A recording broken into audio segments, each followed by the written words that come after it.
نحمده ونصلي ونسلم على رسوله الكريم أما بعد فأعوذ بالله من الشيطان الرجيم بسم الله الرحمن الرحيم وقضى ربك ألا تعبدوا إلا إياه وبالوالدين إحسانا إما يبلغن عندك الكبر أحدهما أو كلاهما فلا تقل لهما أف ولا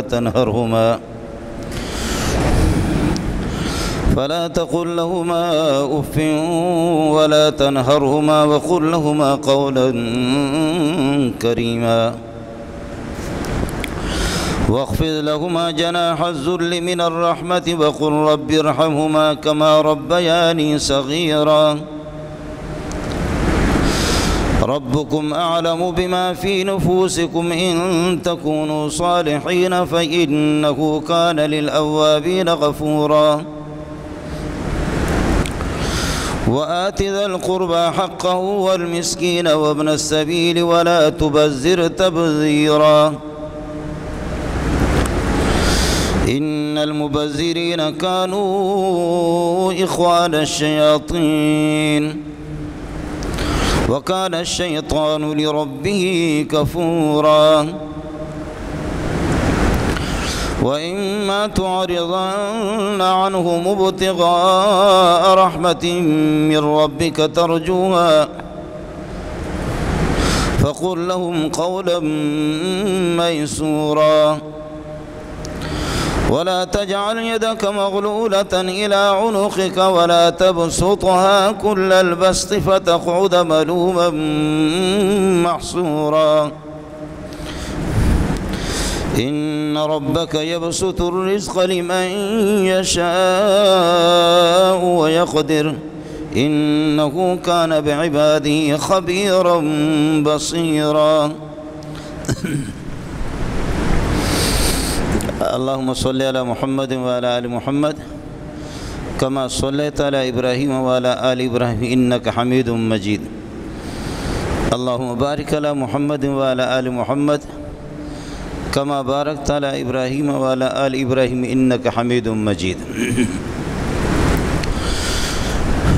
اس کائنات کا خالق و مالک اللہ ہے، اس کا موجد اللہ ہے، بنانے والا اللہ ہے، کالا ہے، گورا ہے، بڑے قد کے مالک ہے، چھوٹا ہے، ٹگنا ہے،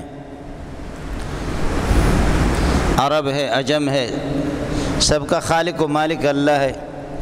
سب کی صورتیں بنی ہیں، کوئی خوبصورت، کوئی بدصورت، کوئی سخت مزاج، کوئی نرم مزاج۔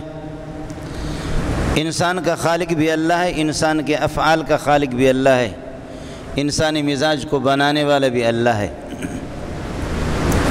حقیقت میں کاریگر وہی ہے، صنع اللہ الذی اتقن کل شیء، اللہ نے ہر چیز کو بڑی مضبوطی سے اور اپنی کاریگری سے اس نے بنایا ہے۔ حقیقی خالق اور مالک تو اللہ کی ذات ہے، لیکن تاہم ظاہری انسان کی نسبت، انسان کو ظاہری طور پر جو وجود حاصل ہے، جس کے گھر میں ہے، جس کے گھر میں وہ پیدا ہو رہا ہے، وہ والدین ہیں۔ اس لیے حقیقی خالق و مالک تو اللہ ہے اور بنانے والا اللہ کی ذات ہے، لیکن انسان کو جو وجود ظاہری نسبت جو حاصل ہے وہ والدین کی طرف اس کی نسبت ہے۔ آدمی سے پوچھا جائے کہ آپ کس کے بیٹے ہیں، وہ اپنے باپ کا نام بتائے گا، اپنی والدہ کا نام بتائے گا کہ والدین ہی ان کا وجود اس کے لیے سبب اور ذریعہ ہے، ان کی پیدائش کے لیے وہ سبب ظاہری اور قریب ہے، سبب قریب ہے، اور پھر دادا ہے وہ سبب بعید ہے، پر دادا، اس طرح۔ اس دنیا میں چیزوں کی نسبت اسباب کی طرف بھی ہوتی ہے کہ بھائی زہر کھا کر کے مر گیا، زہر اس کے لیے سبب ہے، گولی لگ گئی اس سے مر گیا، دیوار گر گئی اس سے مر گیا، آگ میں جل گیا اس سے مر گیا، طوفان آ گیا اس سے مر گیا، سیلاب میں بہہ گیا، یہ سارے اسباب ہیں۔ جیسے زہر کی طرف مرنے کی نسبت کی جاتی ہے، تو اسی طرح والدین کا ظاہری وجود وہ بھی اس بچے کے لیے، اس اولاد کے لیے ظاہری سبب وہی ہے، والدین ہی سے وہ وجود میں آئے۔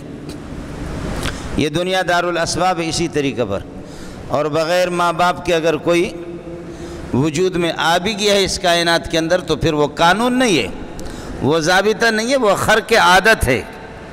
بغیر ماں باپ کے کائنات کے اندر وجود میں آیا ہو، آدم علیہ السلام نہ ماں ہے نہ باپ ہے، اور بغیر باپ کے وجود میں آ چکا ہو جیسے کہ عیسیٰ علیہ السلام۔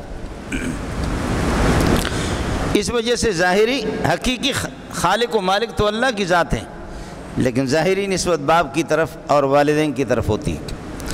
اللہ پاک نے کا عجیب نظام ہے کہ پورے قرآن پاک کے اندر کئی مواقع میں اور متعدد جگہوں میں اللہ پاک نے جہاں اپنی وحدانیت کو بیان کیا اور اپنی عبادت کا حکم دیا ہے، توحید عبودیت کو بیان کیا ہے، توحید الوہیت کی الہ اور معبود میں ہوں، اور توحید ربوبیت کی پالنہار اللہ کی ذات ہے اور کوئی نہیں پالنے والا، اور توحید عبودیت کہ معبود صرف میں ہی اکیلا اللہ ہوں۔ یہ تین قسمیں توحید کی، توحید الوہیت، توحید ذات، توحید ربوبیت اور توحید عبودیت کہ معبود اللہ کی ذات ہے۔ توحید عبودیت کے ساتھ اللہ نے اپنی عبادت کے ساتھ والدین کو جوڑ دیا ہے قرآن میں۔ وَقَضَىٰ رَبُّكَ أَلَّا تَعْبُدُوا، تیرے پروردگار کا یہ فیصلہ ہے کہ اللہ تعبدو، آپ کسی کی عبادت نہیں کریں گے الا اللہ، والدین ہی کی اللہ کی عبادت کریں گے۔ وَبِالْوَالِدَيْنِ إِحْسَانًا وَأَحْسِنُوا بِالْوَالِدَيْنِ إِحْسَانًا، اور والدین کے ساتھ حسن سلوک کریں گے۔ والدین معبود نہیں ہے، لیکن یہ ہے کہ آپ کے ظاہری سبب، آپ کو جو وجود ملا ہے وہ والدین ہی سے ملا ہے، ظاہری سبب تو وہی ہے۔ حقیقی وجود بخشنے والا اللہ کی ذات ہے۔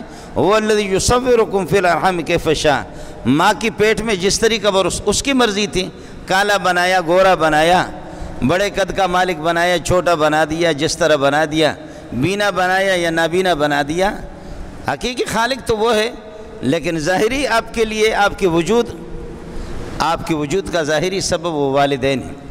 اس لیے اللہ نے اپنے توحید عبودیت کے ساتھ، معبودیت کے ساتھ جوڑا والدین کو کہ احسنوا بالوالدین احسانا، والدین کے ساتھ حسن سلوک کرو، والدین کے ساتھ خوبصورتی سے پیش آ جاؤ، قول میں بھی خوبصورتی ہو، حسن اخلاق اور حسین اخلاق کے آپ مالک ہوں قولاً، اور آپ اپنے فعل میں، اپنے رویے میں، نشست و برخاست میں، تمام معاملات میں والدین کے ساتھ، والدین کی عظمت کے بھی آپ قائل ہوں، والدین کے ساتھ اخلاق سے پیش آ جائیں، والدین کے سامنے عاجزی اور انکساری کے ساتھ پیش آ جائیں۔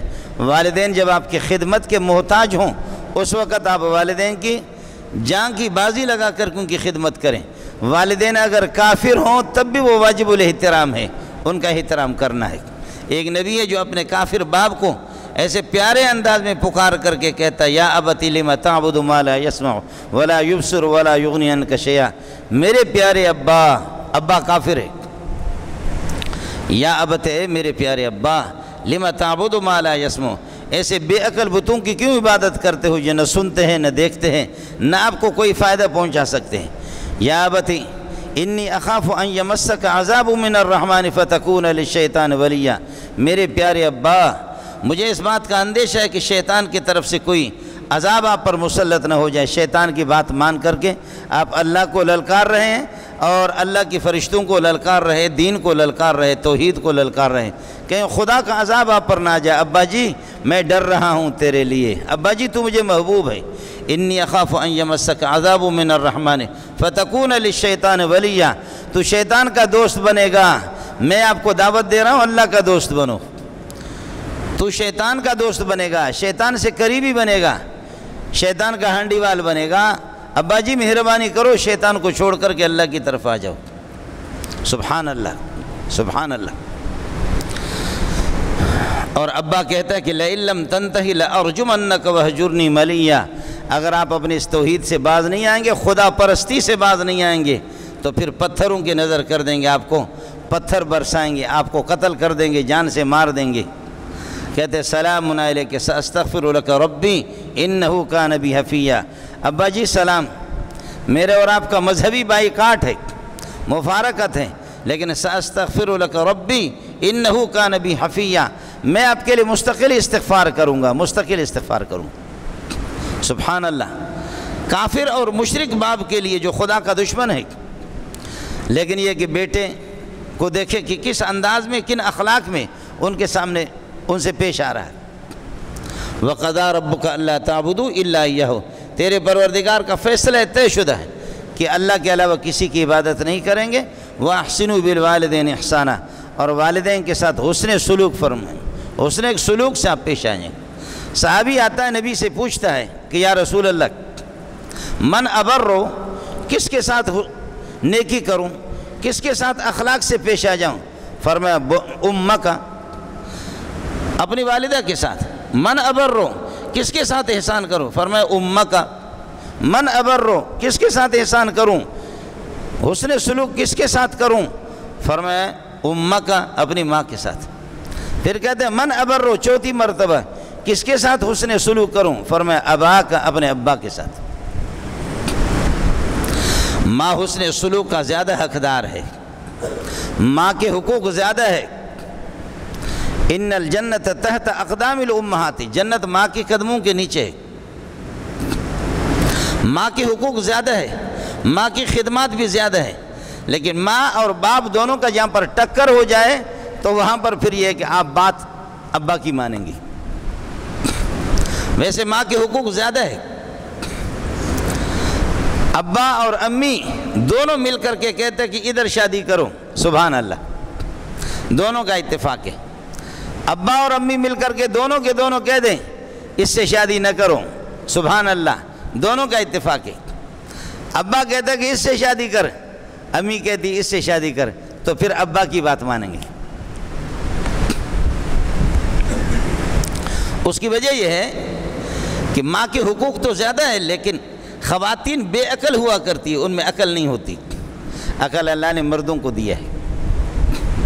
ماں باپ دونوں کا اگر اتفاق ہے کسی پر کہ یہ کام کر لو، سبحان اللہ، دونوں کا اتفاق ہے یہ کام نہ کرو بیٹا، سبحان اللہ، اتفاق ہے، لیکن ماں کہتی ہے کہ یہ کام کرو اور ابا کہتا ہے کہ یہ کرو، تو ایسی صورت میں ابا جی کی بات ماننی ہے، چونکہ مردوں کے پاس عقل زیادہ ہوتی ہے، اور عورتوں کو نبی پاک صلی اللہ علیہ وسلم نے فرمایا ہن ناقصات العقل والدین، دین بھی ان کا ناقص ہے، عقل بھی ان کی آدھی ہے۔ ایک مرد کی گواہی اور عورتیں دو مل کر کے، دو عورتیں مل جائیں تو پھر ان کی ایک مرد کے گواہی کے قائم مقام۔ پاکستانی انتخابات نہیں ہے کہ اگر کسی کو تہجد گزار 100 آدمی اگر ووٹ دے دیں اور ادھر سے 102 عورتیں اگر کسی کو ووٹ دے دیں تو وہ جیت گیا۔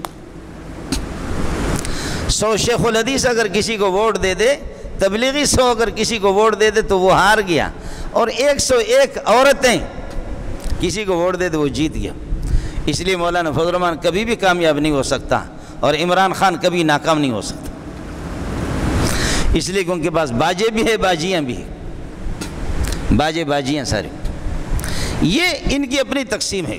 پیپل پارٹی کبھی ناکام نہیں ہوگی، مسلم لیگ کبھی ناکام نہیں ہوگی، اور مولوی کبھی کامیاب ہوں گے بھی نہیں، اس لیے کہ یہاں پر افراد کو تولتے ہیں، عقل کو تولا نہیں جاتا۔ پاکستان میں عقل ہی نہیں ہے، عقل کو تو تولتے نہیں ہے، شریعت عقل کو تولتی ہے، شریعت میں عقل کا اعتبار ہوتا ہے، یہاں عقل تولا نہیں جاتا ہے، یہاں یہ ہے کہ بس دانے تولتے ہیں کہ جی کتنے دانے ہو گئے۔ مرد کی ساخت الگ، شکل و صورت الگ، عورت کی ساخت الگ، اس کی شکل و صورت الگ، مرد کی ہمتیں طاقتیں الگ، صلاحیتیں الگ، عورتوں کے الگ، مرد کی بہادری اور شجاعت الگ اور عورت کے الگ، مرد کے کمالات الگ، عورتوں کے کمالات الگ الگ، مرد کی ذمہ داریاں الگ، عورتوں کی ذمہ داریاں الگ۔ لیکن یہ کہ یہ سب کچھ شریعت نے ان کو تولا ہے، باقی انگریز کے قانون میں ان کو نہیں۔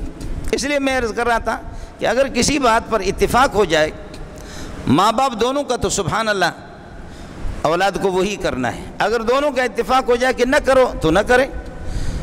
اختلاف ہو گیا، ابا کہتا ہے کہ یہ کرو، امی کہتی ہے کہ یہ کرو، تو پھر ابا کی بات ماننی ہے، اس لیے کہ شریعت کہتی ہے کہ عورتوں کے پاس عقل نہیں ہوتی، عقل باپ کی۔ یہ الگ چیز ہے کہ ابا بالکل بے وقوف ہو، پرلے درجے کا، اور ماحول میں، سوسائٹی میں، محلے میں مشہور ہو کہ یہ پرلے درجے کا احمق ہے، تو پھر ابا کو پھر گدو بندر میں لے جا کر کے داخل کرو۔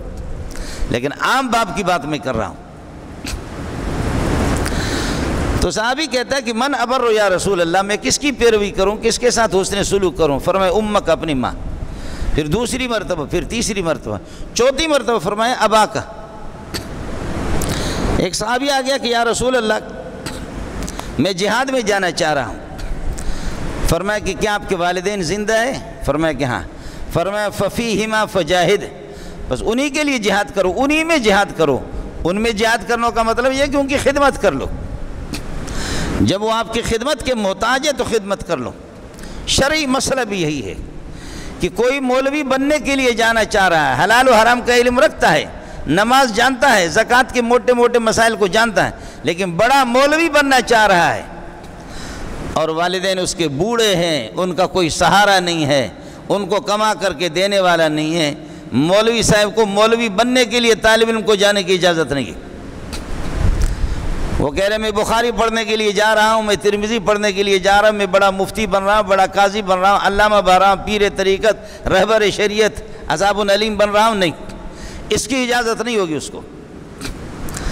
علمی سفر کے لیے باہر جانے کی اجازت نہیں ہوگی کہ جب اس کے والدین وہ بوڑھے ہوں اور بے سہارا ہوں اور غریب ہوں، ان کو کما کر کے دینے والے ہیں۔ اور والدین اگر مضبوط ہے، والدین اگر مضبوط ہے یا مالدار ہیں اور اتنے محتاج نہیں ہیں، تو پھر یہ ہے کہ وہ جا سکتا ہے باہر پڑھنے کے لیے، باہر جا سکتا ہے۔ کوشش یہی ہونی چاہیے کہ اپنے مقامی علماء سے، اپنے علاقے کے علماء سے وہ علم حاصل کرے۔ نماز کے موٹے موٹے مسائل، زکوٰۃ کے، حج کے، روزے کے، یہ تو مقامی علماء سے بھی آدمی حاصل کر سکتا ہے۔ اگر علاقے کے اندر کوئی بڑا عالم نہیں ہے اور باہر دور جانا چاہ رہا ہے، کسی بڑے مولوی سے پڑھنا چاہ رہا ہے، تو والدین اگر بوڑھے ہیں، محتاج ہیں، اجازت نہیں ہوگی اس کو۔ جہاد کے لیے جانا چاہ رہا ہے، اس کی اجازت نہیں ہوگی۔ ہاں اگر اس طرح ہو جائے کہ مسلمان یہاں بالکل عاجز آ جائیں، وہ مقابلہ نہ کر سکے کافر کے۔ افغانستان کی صورتحال اس کا پتہ چلتا ہے ہمیشہ، وہ خود بتاتے ہیں کہ باہر سے آنے والے لوگوں کی ہمیں ضرورت ہے یا ہمیں ضرورت نہیں ہے۔ وہ خود اطلاع دیتے ہیں کہ ہم خود کافی ہے، باہر سے آنے والوں کی ضرورت نہیں ہے۔ باہر سے کوئی آدمی استحباب مستحب طریقے سے جائے تو ٹھیک ہے، لیکن فرض عین اس وقت ہوگا کہ جب قرب و جوار کے لوگ وہ امریکہ کا مقابلہ نہ کر سکیں، ملت کفر کا، مذہب کفر کا اگر مقابلہ نہ کر سکیں، تو پھر ایسی صورت میں پھر والدین کی اجازت کے بغیر بھی آدمی چلا جائے گا۔ لیکن اگر وہ خود قرب و جوار کے مسلمان وہ دشمن سے نمٹ سکتے، تو دور کا کوئی طالب علم، دور کا کوئی مسلمان، والدین اس کے اگر محتاج ہیں تو وہ جہاد کے لیے نہیں جا سکتا۔ جائے گا، غازی بنے گا، شہید بنے گا، اس کا ثواب ملے گا، لیکن والدین کی نافرمانی کا گناہ الگ اس کے کندھوں پر ہوگا، یہ گناہ الگ ہوگا۔ اس کو جہاد کے جانے کے لیے اجازت نہیں ہے جب والدین بے سہارا ہوں۔ والدین اگر کافر بھی ہے تب بھی قابل احترام ہے، ان کا احترام کرنا چاہیے، ان کی خدمت کرنی چاہیے۔ اللہ کی معصیت پر اگر اولاد کو ابھار رہے ہوں اور معصیت اللہ کی نافرمانی پر اگر مجبور کر رہے ہوں تو ایک الگ مسئلہ ہے، اس کی اجازت نہیں۔ وَإِن جَاهَدَاكَ عَلَىٰ أَن تُشْرِكَ بِي مَا لَيْسَ لَكَ بِهِ عِلْمٌ فَلَا تُطِعْهُمَا وَصَاحِبْهُمَا فِي الدُّنْيَا مَعْرُوفًا وَاتَّبِعْ سَبِيلَ مَنْ أَنَابَ إِلَيَّ ثُمَّ إِلَيَّ مَرْجِعُكُمْ فَأُنَبِّئُكُمْ بِمَا كُنتُمْ تَعْمَلُونَ۔ اگر والدین آپ کو مجبور کریں اس بات پر کہ شرک کرو تو پھر نہیں، اللہ کی نافرمانی کرو اور شرک کرو تو پھر والدین کی بات نہیں ماننی ہے، ورنہ یہ ہے کہ والدین کی بات ماننی ہے۔ صرف والدین نہیں، امی کے ساتھ جن خواتین کا تعلق ہے وہ خواتین اگر بوڑھی ہوں اور اگر جوان بھی ہوں تو ظاہر ہے کہ ان سے تو پردہ ہی ہے، ان کا پردہ لازمی ہے، لیکن یہ ہے کہ جن خواتین سے ماں کا تعلق ہے، ان کے رشتہ دار اور عزیز، ان کا بھی لحاظ رکھنا ہوگا، سالن پکایا، ان کے لیے کچھ بھیجا۔ باپ زندہ ہے، باپ سے بھی دوستی، باپ کے دوستوں سے بھی دوستی، اور اگر باپ مر جائے، باپ اگر مر جائے تو پھر باپ کے دوستوں سے دوستی رکھنی ہے، ضروری ہے جی۔ فرمان بردار اولاد اس کی ذمہ داری ہے کہ ابا کے مرنے کے بعد ابا کی الیک سلیک کن سے تھیں، کن سے دوستی تھی، ان سے دوستی رکھنی ہوگی۔ سفر کے دوران حضرت عبداللہ ابن عمر ایک بندے سے ملاقات، عام قسم کا بندہ تھا۔ اللہ اللہ اکبر۔ عبداللہ ابن عمر، ہر صحابی کی خوشبو الگ ہے، ہر ایک کی مہک الگ ہے، ہر ایک کے کمالات الگ ہیں، لیکن عبداللہ ابن عمر، حضرت عمر کا بیٹا، اتنا سنت کا عاشق ہے، اتنا عاشق ہے کہ بالکل غرق ہے سنت میں، نبی کی اطاعت میں غرق ہے۔ ہماری کتابوں میں آپ نے نام تو سنا ہوگا، دیکھنے کی ضرورت نہیں ہے، بخاری شریف بھی آپ نے سنا ہوگا، ترمذی شریف بھی آپ نے سنا ہوگا، بڑی بڑی کتابیں نبی صلی اللہ علیہ وسلم کے ارشادات اور فرامین کا وہ مجموعہ اور گلدستہ ہے۔ حضرت نے 23 سال نبوت کے زمانے میں زبان مبارک سے جو باتیں نکلی، جو صادر ہو گئی، صحابہ نے ان کو ضبط کیا، ان کو حدیث کہا جاتا ہے۔ جتنی حدیثیں ابو ہریرہ اور عبداللہ ابن عمر کی ہے، باقی کسی کی نہیں ہے۔ اور سنت کا تو اتنا بڑا عاشق ہے، 60 حج کیے، 1000 سے زائد عمرے کیے، اور 1000 سے زائد غلام اللہ کی رضا اور خوشنودی کے لیے آزاد کیے۔ سبحان اللہ، 60 حج، 1000 سے زائد عمرے۔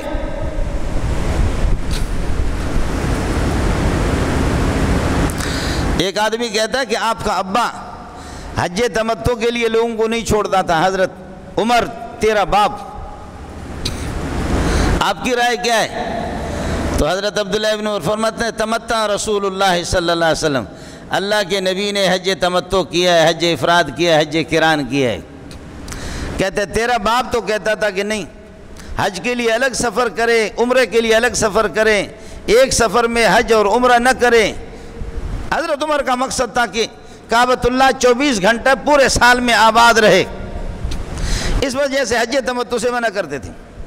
اب وہ اعتراض کرنے والا میرے ہی طرح تھا، کہنے لگے تیرا ابا حج تمتع سے منع کر رہا ہے، وہ سمجھ بھی نہیں رہا کہ حضرت عمر کیوں منع کر رہا ہے۔ تو حضرت عبداللہ ابن عمر فرماتے تمتع رسول اللہ صلی اللہ علیہ وسلم، کہتے تیرا باپ وہ تو حج تمتع نہیں کر رہا ہے، کہتے تمتع رسول اللہ صلی اللہ علیہ وسلم، کہتے تیرا ابا وہ کہتے تمتع رسول اللہ صلی اللہ علیہ وسلم، نبی نے حج تمتع کیا۔ آخرکار وہ بندہ کہتا ہے کہ تیرا باپ تو اس طرح نہیں کرتا۔ کہنے لگے مجھے یہ بتاؤ کہ اگر کوئی عمل میرا نبی کرے، دوسرا عمل میرا ابا کرے، اس کے خلاف کرے، کیا نبی اس بات کا حقدار ہوگا کہ ان کی بات کو لی جائے یا میرے ابا کی بات کو لی جائے؟ تو وہ کہتے ہیں کہ نبی کی بات کو لی جائے۔ کہنے لگے خدا کی قسم اسی طرح ہوگا، میرا ابا کچھ بھی کرے لیکن میں محمد کی بات کو اپنے ابا کے لیے نہیں چھوڑوں گا۔ عاشق بڑا ہے، بڑا عاشق ہے۔ ہمارے مولویوں کو دیکھا نا کہ لوگ بھی آتے ہیں، مولوی صاحب یہ فرض ہے یا یہ واجب ہے؟ الو کا پٹا، جب آپ کو عمل نہیں کرنا ہے تو پوچھنا ہے نا، فرض ہے یا واجب ہے؟ مولوی صاحب کہتے ہیں کہ بھئی اللہ کے نبی نے اس پر عمل کیا، یہ کر لوں۔ نہیں، میں پوچھنا چاہ رہا ہوں فرض ہے یا واجب ہے؟ مولوی صاحب نے بتایا کہ فرض نہیں ہے۔ کہتے پھر واجب ہے یا سنت ہے؟ سنت مؤکد ہے یا غیر مؤکد ہے؟ مستحب ہے یا افضل ہے؟ واہ، اور ان کو کرنا نہیں ہے تو یہ باتیں اس طرح پوچھتے ہیں، جن کو کرنا ہوتا ہے وہ ان تفصیلوں کو پوچھتے نہیں ہیں۔ اگر کسی نے اللہ کے نبی کو دیکھا عمل کرتے ہوئے تو وہ یہ نہیں پوچھتا ہے کہ اس کا شرعی درجہ کیا ہے، یہ فرض ہے، واجب ہے، سنت مؤکد ہے، سنت غیر مؤکد ہے۔ یہ فقہاء نے بعد میں ہماری آسانی کے لیے یہ تقسیمات انہوں نے کیے، ورنہ یہ ہے کہ صحابہ تو ایسے ہی عمل کرتے۔ اب ایک آدمی سفر میں جاتے جاتے ساتھیوں کو کہتے تم لوگ چلو، وہ جا رہے ہیں سفر میں، وہ راستے سے ہٹ کر کے ایک طرف پہ جا کر ایک پتھر ہے، اس پتھر کے پاس جا کر کے ایسے بیٹھ گیا، تھوڑی دیر بیٹھا، بیٹھ کر کے اٹھے، اٹھے تو کوئی پیشاب تو اس نے کیا نہیں. ساتھیوں نے ادھر سے دور دیکھا. ساتھی کہہ رہے کہ یار آپ نے کوئی پیشاب تو نہیں کیا؟ اگر چھوٹے پیشاب کرتے تو آدمی استنجا خشک کرتا ہے, نظر آتا ہے کہ اس نے پیشاب کیا. یہ کیا بات تھی کہ تم اس پتھر کے پاس جا کر کے بیٹھ گئے اور تھوڑی دیر کے بعد تم اٹھے؟ نہ کوئی بڑا پیشاب کیا نہ چھوٹا کیا. اگر پیشاب کر چکے ہوتے, قضاء حاجت کر چکے ہوتے تو استنجا کرتے. ہم نے تو دور سے آپ کو ڈھیلے استعمال کرتے ہوئے بھی نہیں دیکھا, لیکن شکل جیسے کہ آدمی پیشاب کی حالت میں بیٹھتا ہے قضاء حاجت, اسی طرح شکل بنا کر کے آپ بیٹھ گئے تھوڑی دیر, پھر اٹھ کر کے آ کر کے ہم سے ملے. وہ کہتے ہیں یار مجھے پیشاب تو نہیں لگا تھا, لیکن آپ کو عجیب بات بتاؤں, آج سے کئی سال پہلے ہمارا قافلہ یہاں سے مدینے کو جا رہا تھا. اس جگہ پر محمد رسول اللہ صلی اللہ علیہ وسلم کو پیشاب کی ضرورت پیش آ گئی. حضرت اقدس صلی اللہ علیہ وسلم جا کر کے آپ نے چھوٹے پیشاب یہیں پر کیا. آج مجھے پیشاب لگا ہوا تو نہیں تھا, لیکن میں نے کہا سوہنے محمد کی نقل تو اتار دو. اس طرح آپ نے سنا ہے کبھی؟ ایک آدمی وضو بنا رہا ہے اور وضو بناتے وقت وضو کے اندر ہی وہ ہنسنا شروع کرتا ہے. ادھر کچھ لوگ کھڑے ہیں مسجد سے باہر دور سے دیکھ رہے کہ جی بندہ وضو بنا رہا ہے اور کوئی بھی بندہ اس کے قریب نہیں اور ہنس رہا ہے. یہ کیا ہے؟ کس کے ساتھ ہنس رہا ہے؟ ساتھیوں کو ڈر لگ گیا ان کو کہ بابا خدا خیر کرے, ہوا کیا کوئی بندہ اس کے قریب نہیں, وضو بنا رہا, وضو میں کہکہ لگا کر کے ہنس رہا ہے. تو ساتھی قریب آ گئے, یہ وضو سے فارغ بھی ہو گئے, کہنے لگے یار وضو میں ہنس رہے ہو؟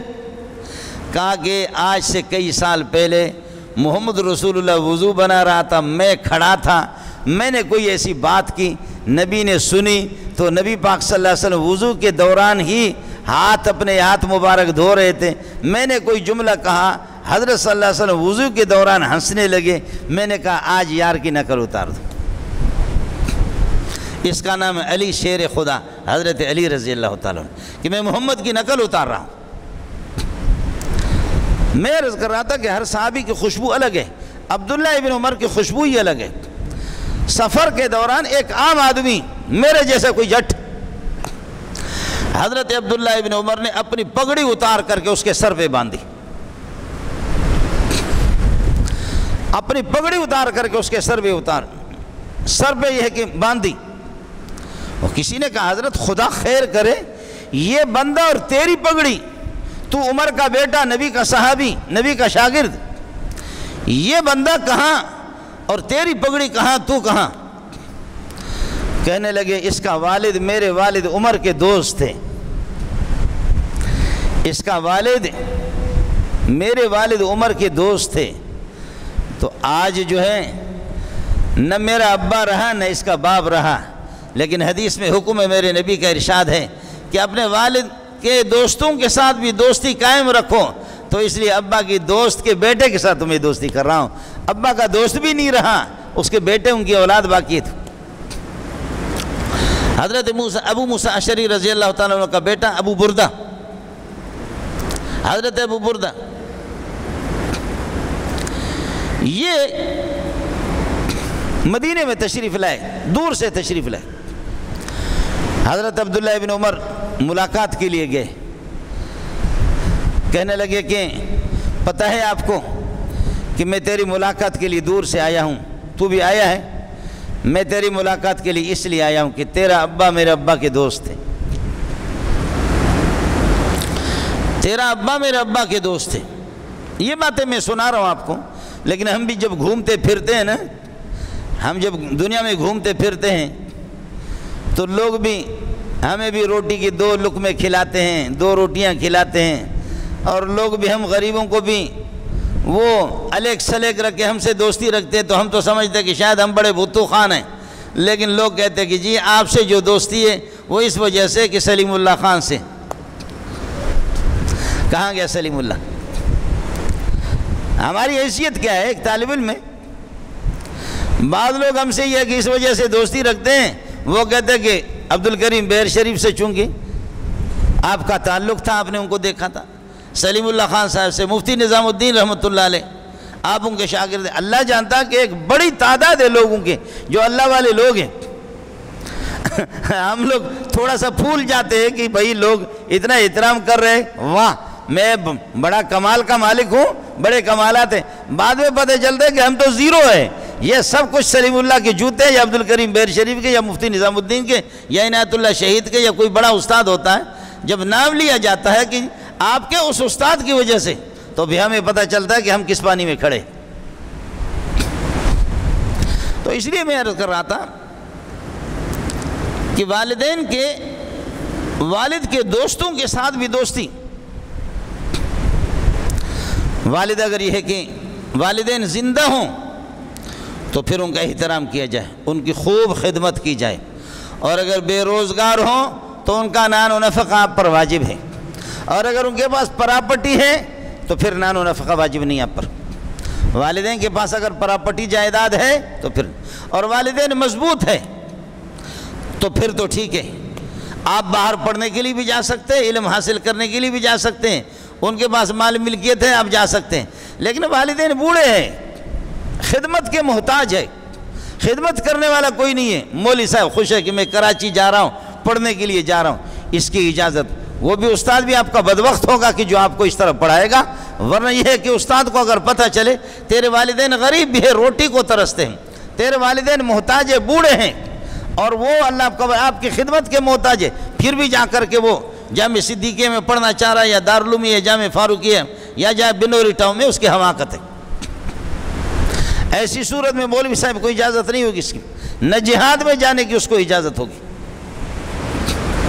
اس لیے کہ حدیث میں آپ نے فرمایا رضا الرب فی رضا الوالدین وسخط الرب فی سخط الوالدین، اللہ کی رضامندی والدین کی رضامندی میں منحصر ہے، اللہ کی رضامندی والدین کی رضامندی میں، اور اللہ کی ناراضگی والدین کی ناراضگی۔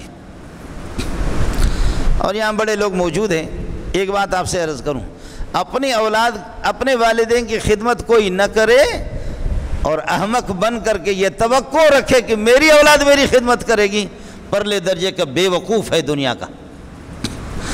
تو اپنے اولاد کو پھر تبلیغ میں بھی بھیج، تو اپنے اولاد کو پھر جامع صدیقیہ میں داخل بھی کر لے، تو اپنے اولاد کو دارالعلوم میں بھی داخل کر لے، تو اپنے اولاد کو اکوڑا خٹک میں بھی داخل کر لے، تو نے اپنے والدین کو ستایا ہو، الو کا پٹا تیرا حشر اس سے بھی برا ہوگا۔ تو اپنے اولاد کو پھر تبلیغ میں بھیج، تو اپنے اولاد کو بھیج تبلیغ میں، تبلیغی کیا اس میں ہوا بھریں گے، تبلیغی اس میں کون سی تبدیلی لائیں گے، جبکہ میرا رب اس کے پیچھے پڑا ہوا، تبلیغی اس کو کیا کر سکتا ہے۔ والدین کے سینے میں مکہ رسید کر، والدین کے منہ پہ مکہ رسید کر، اور والدین کو دھکا بھی دے دے، اور اس کے بعد یہ توقع رکھ لے کہ گیا تبلیغ میں معاف ہو گئے، اور میری اولاد میری فرمان بردار بن جائے گی۔ بہت احمق قسم کا انسان ہے، بے وقوف قسم کا انسان ہے۔ اس لیے گزارش یہ ہے کہ جن کے والدین زندہ ہے کوشش کر لیں۔ حضرت عبداللہ بن عمر کو حضرت عمر نے فرمایا کہ بیوی کو طلاق دے دے۔ حضرت عبداللہ بن عمر نے فرمایا کہ یا رسول اللہ بیوی سے میری محبت ہے، مجھے محبوب ہے یہ بیوی، لیکن ابا جی کہہ رہا ہے کہ طلاق دے دے۔ فرمایا طلاق دے دے۔ اگر شرعی عذر کسی بیوی میں نہیں ہے، شرعی کوئی خرابی نہیں ہے، تو پھر بھی رکھ سکتے، گنجائش ہے، لیکن تاہم کوشش یہی ہو کہ والد جب کہہ رہا ہے کہ نہیں، بہت سے صحابہ نے نکاح کرایا اپنی اولاد کے اپنی خوشی سے کہ فلاں جگہ نکاح کر، لیکن بعد میں یہ ہے کہ وہ بہو وہ ابا کی مزاج کے مطابق، وہ ابا کی مزاج کے مطابق وہ بہو ہے ہی نہیں ہے، تو اس لیے رخصت کر لے، اس کو چھٹی کرا دے، اس کی کوشش ہو۔ اور والدین کو ناراض کرنے والے کو اللہ کی پھٹکار ہے، اور اللہ کی نبی کی بھی بد دعا ہے۔ والدین جس کو مل جائیں، اما وقضى ربك الا تعبدوا الا اياه، تیرے رب کا فیصلہ ہے کہ ایک اللہ کی عبادت کرو، وبالوالدین احسانا، والدین کے ساتھ حسن سلوک کرو، اما يبلغن عندك الكبر احدهما او كلاهما، اگر تیری نگاہوں کے سامنے ان میں سے ایک بڑھاپے کو پہنچے، ایک کا انتقال ہو گیا اور بڑھاپے سے پہلے مر گیا، یا دونوں کے دونوں زندہ بوڑھے ہیں، اما یبلغن عندک الکبر احدہما او کلاہما فلا تقل لہما اف، ان کو اف تک نہ کہو، اف۔ اور ہمارے اس میں اے بیٹا ہمارے گھر میں تیرا چچا آیا ہوا، آواز اس کی سنائی دے رہی ہے، تیرا چچا آیا کہتے ہیں بیٹا تیری پھوپھی آئی ہے، یہ ہے اف کا ترجمہ۔ غصے میں الو کا پٹا لشپش ہے اور ماڈرن قسم کا آدمی ہے، اس نابینا اور اس بہرے ابا کو وہ کیا کہیں، ایک مرتبہ کہا، دو مرتبہ ابا سنتا ہی نہیں ہے، تو پھر یہ ہے۔ حضرت علی رضی اللہ تعالیٰ عنہ کا قول بھی ہے، حضرت امام جعفر صادق کا بھی قول یہ ہے کہ اف بالکل ادنا لفظ ہے، اس سے اگر کوئی نیچے لفظ اور اگر ہوتا تو اللہ وہ بھی ارشاد فرما دیتے، یہ بالکل آخری درجے کا، اف تک بھی نہ کہو۔ بیٹا کھڑکیاں کھلی ہوئی ہے؟ جی ابا، سنا نہیں اس نے۔ بیٹا کھڑکیاں گرمی میں کھلی ہوئی ہیں؟ جی ابا، سنا نہیں ابا نے۔ بیٹا آپ سے کہہ رہا ہوں گرمی آ رہی، کھڑکیاں کھلی ہوئی ہیں، اف، او خدا تجھے تباہ کرے، بار بار تو کہہ رہے پھر بھی آپ سن نہیں رہے۔ بیٹا کھڑکیاں کھلی، اف ہے کیا کروں، if if if if if if کیا کروں، یہ بہرہ شم سنتا ہی نہیں ہے۔ یہ ہے جی اب اف کر رہا ہے، یا غصے میں آ کر پھر غصے میں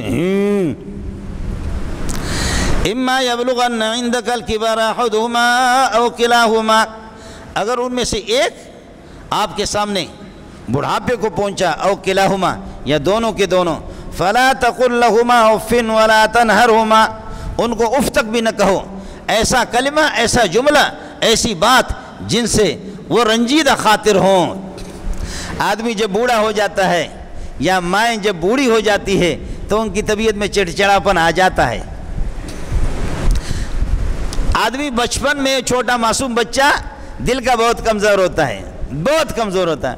ابا میرے لیے ہاتھی لے لو، ابا میرے لیے یہ شیر لے لو، شیر لے لیا کہ ابا اس شیر کو بوتل کے اندر ڈال دو، نہیں ڈالو گے تو بچہ روئے گا۔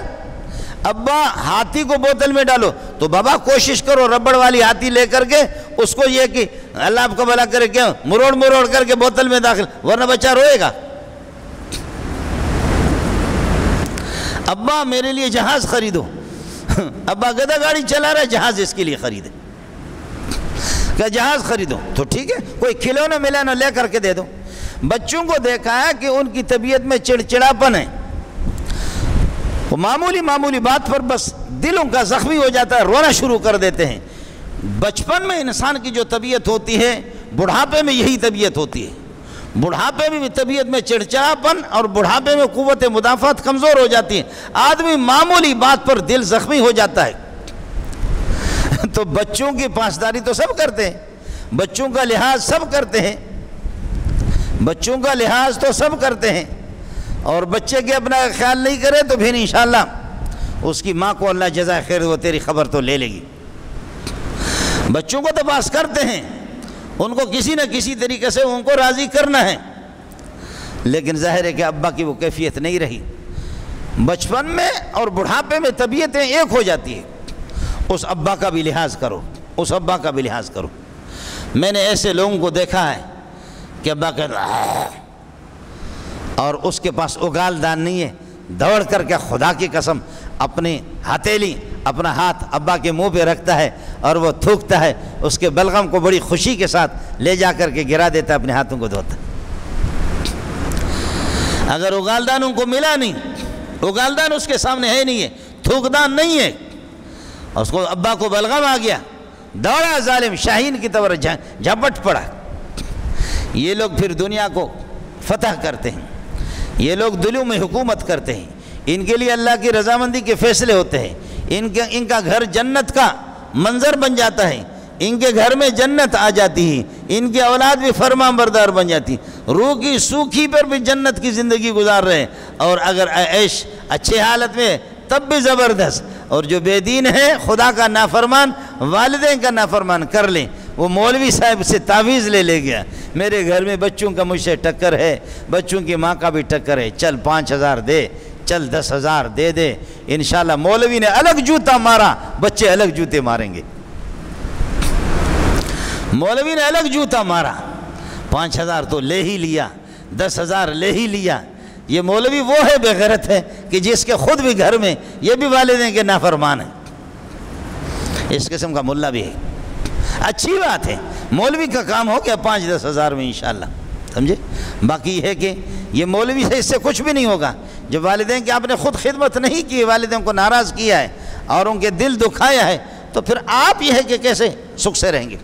اما یبلغن عندک الکبر احدہما او کلاہما فلا تقل لہما اف ولا تنہرہما، ان کو جھڑکو بھی نہیں، وقل لہما قولا کریما، اور ایک بہترین قسم کی حسین اور خوبصورت اور عزت اور تکریم والی بات ان سے کر دو، وقل لہما قولا کریما۔ بیٹا اور بیٹے کسی کا نام رکھا اللہ آپ کا بھلا کرے، بشو کسی کا نام اللہ آپ کا کیا نہ پیار سے والدین رکھتے ہیں، جانوروں کے نام بھی بیٹوں پر رکھتے ہیں، لیکن بیٹا کہ جی ابا جی امی، یہ قول کریم ہے۔ وَلَا تَنْهَرْهُمَا وَقُلْ لَهُمَا قَوْلًا كَرِيمًا وَاخْفِضْ لَهُمَا جَنَاحَ الذُّلِّ مِنَ الرَّحْمَةِ وَاخْفِضْ لَهُمَا جَنَاحَ الذُّلِّ مِنَ الرَّحْمَةِ، فرماتے اپنی عاجزی اور انکساری کی بازوؤں کو پست کر دو، ان کے سامنے جھکاؤ، شفقت اور مہربانی کی وجہ سے ان پر شفقت، دلی طور پر بھی ان کی عظمت ہو۔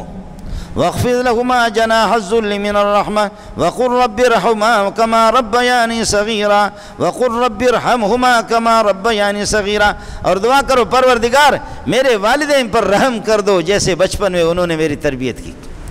بچپن میں حال یہ تھا، شلوار بھی نہیں، قمیص بھی نہیں، اور ادھر قالین کے ساتھ بچہ 50 مرتبہ نہیں 1000 مرتبہ پیشاب بھی کر چکے، لیکن کبھی امی نے غریب نے اپنا ناک بند نہیں کیا، گند صاف کر رہی ہے، گویا کہ زعفران اس کے پیٹ سے نکلا ہوا ہے۔ اب اگر والدین کی ناک سے بلغم آ جائے، ریزش آ جائے، نکسیر آ جائے تو ہمیں الٹی آ جاتی ہے، والدین اگر بلغم نکالے منہ سے تو ہمیں الٹی آ جاتی ہے، اور بچپن میں جو انہوں نے ٹٹیاں 2.5-3 سال جو صاف کی ہے، اور یہ کہ 9 مہینے ماں نے جو پیٹ کے اندر اٹھایا اس کو، یہ ہمیں یاد نہیں ہے۔ کون سی ماں ہے کہ جو بچہ پیشاب پاخانہ کرے، گند کرے، اور ماں کو الٹی آ جائے، ماں کو متلی آ جائے؟ نہیں۔ محبت اتنی ہے، میرے نبی نے فرمایا حبک شیء یعمی و یصم، آدمی جب کسی کی محبت میں گرفتار ہو جاتا ہے تو پھر بہرا بھی بن جاتا ہے، نابینا بھی بن جاتا ہے، پھر اس محبوب کی گند کو اس کو بھی وہ خوشبو سمجھتا ہے۔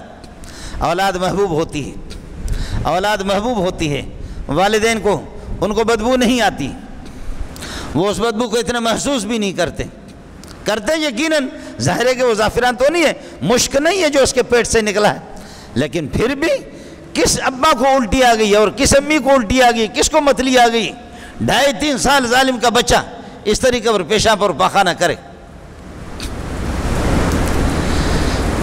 وَقُلْ رَبِّ ارْحَمْهُمَا كَمَا رَبَّيَانِي صَغِيرًا، ان کے لیے دعا کرو۔ علماء نے مسئلہ لکھا ہے، والدین جب آپ کے زندہ خوب خدمت کرو، والدین کے مرنے کے بعد ان کے لیے استغفار، ان کے لیے دعا اگر کسی نے چھوڑا تو یہ بھی غدار ہے۔ والدین کی خوب خدمت کی زندگی میں، والدین اس دنیا سے جب چلے گئے تو پھر ان کے لیے دعا اور استغفار چھوڑ دی، ان کے لیے ایصال ثواب نہیں کر رہا ہے، تو تب بھی یہ غدار ہے بیٹا۔ اور جنہوں نے والدین کی خدمت ہی نہیں کی سرے سے، تو وہ ان کے لیے دعائیں کرے خوب، اور 5 وقت نمازوں میں ہر نماز کے بعد 5 مرتبہ ان کے لیے استغفار کرے، ان کے لیے دعا کرے۔ شاید یہ مجرم اس جرم کی تلافی کر سکے، شاید اللہ پاک اس سے یہ ہے کہ اپنے غضب اللہ اس سے ہٹا لے، اور یہ اللہ تعالیٰ کے غضب کا نشانہ نہ بن جائے، بصورت دیگر اس کی خیر نہیں۔ وقل رب ارحمہما کما ربیانی صغیرا، وقل رب ارحمہما کما ربیانی صغیرا۔ یاد رکھ لینا، انسان پر جو مصیبتیں دنیا میں آ جاتی ہے، ان مصیبتوں کو یہ مصیبتیں قرآن پڑھنے سے بھی ٹل جاتی ہے، یہ مصیبتیں نماز سے بھی ٹل جاتی ہے، یہ مصیبتیں درود سے بھی ٹل جاتی ہے، یہ مصیبتیں روزے سے بھی ٹل جاتی ہے، یہ بیماریاں صدقے سے بھی ٹل جاتی ہے، لیکن ان مصیبتوں کو ٹالنے میں والدین کی خدمت سب سے زیادہ مؤثر ہے۔ مصیبتیں جو آتی ہے، بیماریاں، بیوی بیمار ہے، بچے بیمار ہے، خود عذاب آ رہا ہے، میں نے عرض کیا کہ ان تمام اعمال سے، نماز سے، روزے سے، زکوٰۃ سے، حج سے، یہ مصیبتیں ٹل جائیں گی انشاءاللہ، سارے مصیبتوں کو۔ لیکن حدیث میں بخاری میں روایت ہے کہ 3 بندے گئے کسی غار میں، اچانک آرام کیا انہوں نے سردی سے، غار کے بہت بڑا چٹان آ کر کے اس کے دہانے پہ پڑ گیا۔ اب کہا یار اتنا بڑا چٹان آ گیا اور غار میں ہم لوگ بند ہو گئے۔ یہ بخاری میں بھی حدیث ہے، ترمذی میں بھی ہے، اور مسلم شریف کے اندر بھی حدیث موجود ہے۔ اب تینوں نے کہا کہ آؤ سب سے جو اچھے عمل ہم نے کیے اس کا واسطہ خدا کو دے دو، شاید رب کو ترس آ جائے۔ ایک نے کہا میرے پروردگار، میرے چچا کی بیٹی تھی، میں اس پر عاشق تھا اور بڑی کوشش کی کہ لیکن یہ ہے کہ میں کامیاب نہ ہو سکا، اور پھر یہ کہ ایک ایسے قحط کا زمانہ آ گیا اور وہ پاک دامن قسم کی خاتون اور میرے چچا کی بیٹی میرے گھر پہ بھیک مانگنے کے لیے آ گئی۔ میں نے ان سے کہا میرے پاس پیسہ ہی پیسہ، پیسہ ہی پیسہ، پیسہ ہی پیسہ تھا، میں اس پر فریفتہ بھی تھا، لیکن میں نے ان سے کہا کہ آپ کو کچھ بھی، انہوں نے کہا ہم مر رہے بھوک سے۔ چچا زاد بھائی، میں نے کہا کہ کوئی پیسہ میسا نہیں ہے، جب تک آپ اپنی عزت نہ لٹوائیں گے مجھ سے، عزت لوٹنے کا موقع مجھے نہیں دیں گے، کچھ بھی پیسہ نہیں۔ مجبور ہو کر کے انہوں نے کہا کہ پیسہ دے دے، بھوک سے مر رہے ہیں۔ تو میں نے کہا کہ اس کے بغیر نہیں، جب تک تو مجھے موقع نہیں دے گی عزت لوٹنے کا، میں کسی قسم کے پیسے دینے کے لیے تیار نہیں۔ سودا ہو گیا، میں نے اس کو پیسے بھی دیا، اور گناہ پر جب ہم نے دونوں نے تیاری کر لی تو اس نے کہا شرم کر لے، حیا کر لے، میرے مجبوری سے فائدہ نہ اٹھا لے، میں غیرت مند قسم کی خاتون ہوں، غیرت مند، لیکن ہماری مجبوری، اب بھوک سے ہم مر رہے ہیں اور تو اس طرح میری عزت کو لوٹ رہا ہے، کچھ خدا کا خوف کر لے۔ مجھ پہ کب کبھی طاری ہو گئی ہے اللہ، کوئی بھی اور نہیں تھا، صرف آپ سے ڈر کر کے میں گناہ کر نہ سکا، میں نے گناہ چھوڑ دیا آپ کی ڈر کی وجہ سے، آپ کی خشیت کی وجہ سے۔ اے اللہ، اگر یہ کام میں نے تیرے رضا کے لیے کیا ہے تو اس پتھر کو ہمارے غار سے تھوڑا سا ہٹا دے۔ تو پتھر کچھ سرک گیا، وہ چٹان کچھ سرک گیا۔ دوسرے نے کہا کہ جی مزدور میرا تھا، تھوڑے سے مزدوری بھی میں نے اس کو رکھا، پھر یہ کہ چند کٹورے، چند سا گندم کی اس کی مزدوری بنتی تھی، میں نے اس سے کہا کہ لے لو، اس نے نہیں لیا، وہ ناراض ہو کر کے چلا گیا، اور میں نے اس میں یہ کہ اس مزدوری کے جتنی گندم بنتی تھیں اس کو میں نے تجارت کی، اس کو بڑھایا، پھر بھیڑ بکریاں اس کے لیے خریدی۔ چند سالوں کے بعد وہ آ گیا، اس نے کہا میری مزدوری مجھے چاہیے، میں نے کہا یہ تیرے پیسوں سے، تیری گندم سے یہ ساری بھیڑ بکریاں، اس نے کہا تو میرے ساتھ مذاق کر رہا ہے، میں نے کہا کہ نہیں کوئی مذاق نہیں ہے، یہ اس کو میں نے دے دیا، اللہ اتنا مال دے دیا تیری رضا کے لیے، اے اللہ اس پتھر کو ہٹا دے۔ اللہ نے پتھر کو ہٹایا۔ تیسرے نے کہا کہ اے اللہ، میں جب بکریاں چرا کر کے شام کو آتا تھا، سب سے پہلے بکریوں کو دو لیتا تھا اور ان کی دودھ نکال کر کے سب سے پہلے اپنے والدین کو پلاتا تھا، اس کے بعد پھر اپنے بچوں کو پلاتا۔ ایک دن مجھے دیر ہو گئی، بکری، یہ حدیث رسول آپ کو سنا، ایک دن دیر ہو گئی، بکریاں چراتے مجھے دیر ہو گئی، جب واپس آ گیا دودھ میں نے بکریوں کا نکالا اور چوائی کر کے دودھ میں نے دو لیا اور آ گیا، دیکھا میرا چونکہ معمول یہ تھا پہلے اپنے والدین کو دودھ پلاتا تھا، پھر اس کے بعد یہ ہے کہ اپنے بچوں کو، بچے میرے تڑپ رہے تھے مچھلی کی طرح لیکن والدین میرے سو گئے تھے۔ میں نے کہا ترتیب میرا عمل یہی ہے کہ پہلے والدین کو پلاؤں گا۔ اللہ صبح تک میرے بچے روتے رہے، میں دودھ لے کر کے کٹورا لے کر کے والدین کے سرہانے پہ کھڑا رہا کہ وہ کب اٹھتے ہیں، اور صبح ہو گئی، اس سے میرے بچے اسی طرح بھوکے، اور صبح والدین کو احساس ہو گیا یہ بچہ، یہ ہمارا صاحبزادہ پوری رات اس طرح یہ کہ دودھ لے کر کے یہ کھڑا رہا، اے اللہ تیری رضا کے لیے میں نے یہ کیا ہے تو اس پتھر کو ہم سے ہٹا دے۔ وہ پتھر ہٹ گیا، راستہ ان کا کھل گیا۔ اس لیے علماء نے لکھا ہے کہ دنیا کے اندر مصیبتوں کو ٹالنے میں نے عرض کیا کہ زکوٰۃ کا اپنا اثر ہے، حج کا اپنا اثر ہے، نماز کا اپنا اثر ہے، صدقے کا اپنا اثر ہے، لیکن والدین کی خدمت جو والدین کے فرمان بردار ہوں، اور جیسے ہم صلاۃ الاستسقاء کبھی پڑھنے کے لیے جاتے ہیں، والدین کے نافرمان بے نمازی ان کو لے جائیں، مولوی صاحب کہتے ہیں ربا قحط سالی ہوگی، بارش برسا لے ربا، اور اس قسم کے لٹیرے، اس قسم کے والدین کے نافرمان وہ بھی اس جماعت میں موجود ہیں۔